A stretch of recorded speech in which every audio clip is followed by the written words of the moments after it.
Hi everyone, welcome to today's show. I am Li Muyang. Friends, if you look back over the past 10 plus years, the one big idea Xi Jinping most wanted the world to believe is this. China is getting stronger and stronger. America is getting weaker and weaker. But now, after we entered 2026, this story is facing the most embarrassing and most dangerous real-world test since he became leader. In just the first 2 months, several things that Beijing really did not want to see happened almost one after another. One longtime anti-American friend that the Chinese Communist Party had supported for years was caught alive. Another was killed. The important places overseas that the Chinese Communist Party worked so hard to build were hit hard. The aftershocks from cleaning out the army are still going on. Before the Trump-Xi meeting even started, America openly shared details about how the Chinese Communist Party manages its nuclear warheads with its rocket army. That is like lifting one corner of Beijing's most important secret weapon. At home, during the big two meetings, the officials sat quietly like they were afraid to speak. Houses keep losing value. People are not spending money. The country is getting older fast. The whole government feels like it is just forcing itself to keep going, getting stiff, and even giving up. When you put all this together, people have to ask one question. Is the great revival of the Chinese people that Xi Jinping calls the Chinese dream still a real plan for the country that is actually happening? Or is it just a political dream that cannot stand up to real life anymore? Today we will look at three big lines: outside shocks, inside fears, and money troubles, to see if 2026 will really be the year Xi Jinping's Chinese dream starts to break into pieces.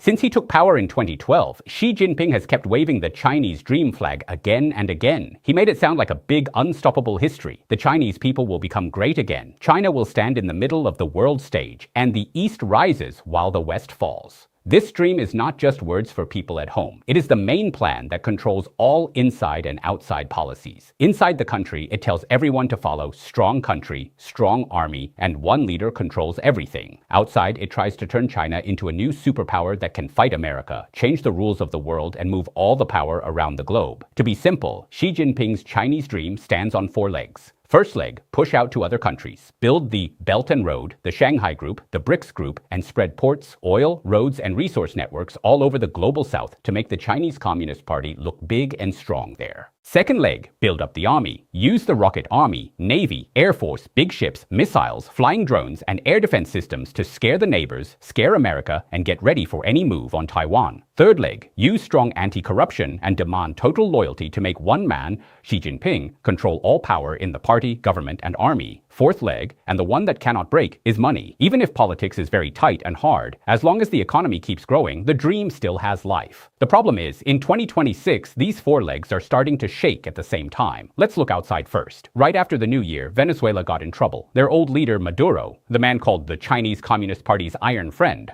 was caught alive by the US Army on January 3rd. Then the power there quickly changed and turned toward America.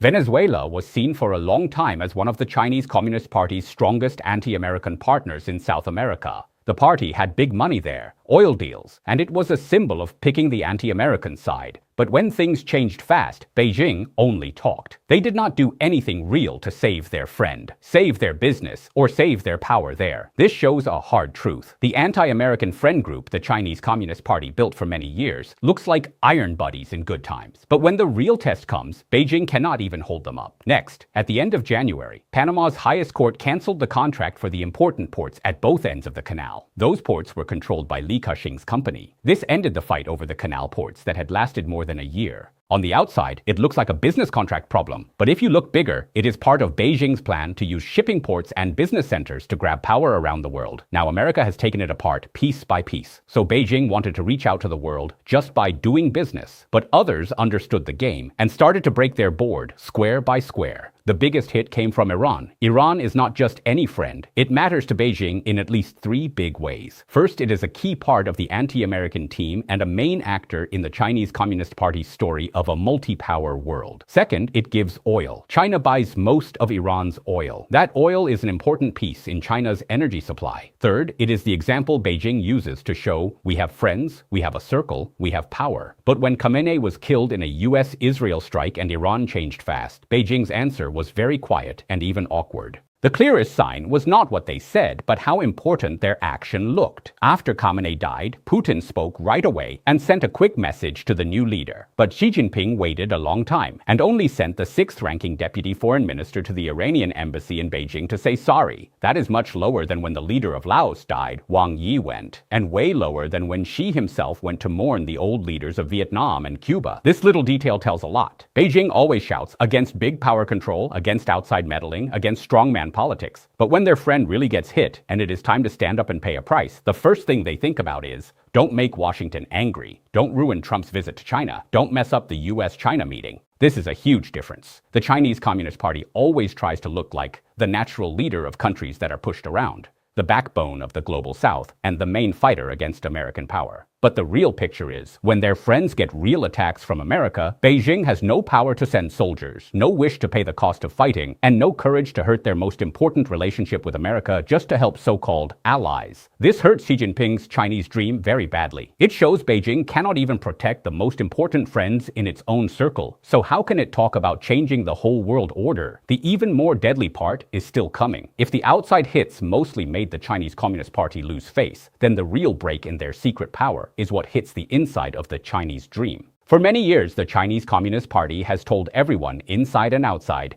we are almost a superpower. We can reach anywhere, protect our friends, keep our oil safe, and scare others with our army. But from what happened this year, Beijing showed weak spots in every one of those areas. First weak spot, they cannot protect their friends. Whether it was Venezuela or Iran, when America really acted, Beijing could only protest, say bad words, and call for peace. No quick meetings, no real help, no soldiers sent, no real rescue. This shows the friend relationships they built for years are just cheap side-taking, not real teams that share danger. Second weak spot, they cannot protect their oil supply. China still buys about 3/4 of its oil from other countries. The ships that bring that oil can be stopped by America's strong Navy and Air Force anytime America wants. President Trump said America will protect ships through the Hormuz Strait if needed. On March 13th, the U.S. Defense Secretary said they are ready if Iran tries to block it. This points to the biggest soft spot. You can build big roads, talk about using Chinese money, and talk about getting away from the U.S. dollar. But as long as the oil and ship paths are still controlled by others, the Chinese dream has a weak place that can break easily. Third weak spot, their weapons are losing trust. The air defense systems the Chinese Communist Party sold to Iran could not stop the attack. The weapons they gave to Maduro did not work like the ad said. For a country that wants to sell weapons to gain power, this is not just a mistake, it hurts their name. Then, on March 9th, a report from the U.S. Air Force University's China Aerospace Studies Institute hit the most sensitive nerve in Beijing. The report put together how the Chinese Communist Party moves its nuclear warheads from the big storage in the Qinling Mountains to bases, brigades, and battalions. It showed unit numbers, storage places, how they move them, and even weak points. The nuclear weapons are kept in one small area, the roads are narrow, the buildings are weak, and there has been mess and loose rules before. Even scarier, they showed drawings of underground shelters, some commanders' personal habits, and even where some commanders are right now. America's strong spy power, the same power that worked perfectly to catch people and let the leaders go first in Venezuela and Iran, is probably what scares Beijing the most. Of course, outside pressure alone does not always kill. What really keeps Xi Jinping awake at night is probably what is happening inside. You can see that lately the words Xi Jinping says most often are not win or rise up. They are loyalty, safety, two hearts, and anti-corruption, especially after the news from Venezuela and Iran about high-level inside spies, secret leaks, and pinpoint hits. Xi's fear of inside traitors is now out in the open. On March 7th, Xi told the army group again, there must never be anyone in the army who has two hearts toward the party. What he really fears now is not just people stealing money. He fears people who are no longer loyal, people who will fail at the key moment,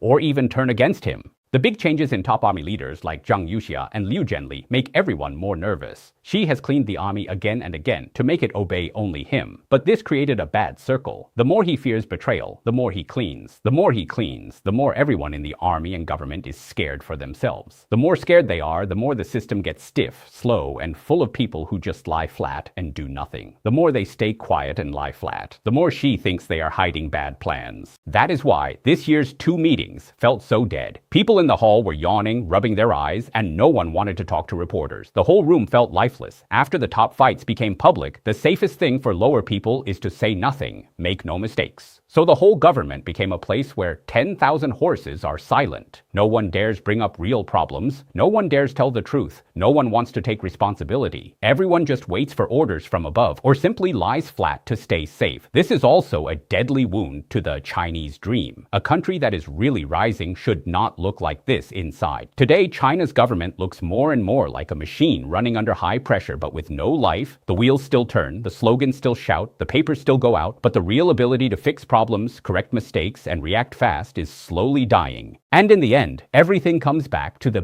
basic money situation of China. Xi Jinping's Chinese dream must finally answer one simple question. Are normal Chinese people feeling more hopeful? Are they brave enough to spend money, happy to invest, and sure about the future? The real answer is clearly no. The growth target set at the 2026 two meetings is only 4.5 to 5%. That is the lowest target for a normal, non-virus year since 1991. It shows even Beijing is not sure. For houses, once the main support of the economy, the words changed from keep pushing hard to stop the fall and make it stable to just focus on keeping the house market steady. That almost admits they tried for years and still cannot save it. At the same time, people are not spending. Young people still cannot find jobs. The country is getting old fast, and the money for old age support is under bigger pressure. They have talked for years about grow inside demand, economy for old people, and high quality growth. But what normal people feel is that their money looks worse, their houses lose value faster, and the future feels more unsure. So the first place the Chinese dream is breaking is not just in Caracas, Tehran, or Panama. It is breaking in the wallets, house prices, and hopes of millions of normal Chinese families. A government can use words and TV to make a dream, but when normal people's lives cannot hold on anymore, that dream quickly turns into a joke. So, will Xi Jinping's Chinese dream really break in 2026? It is still too early to say for sure.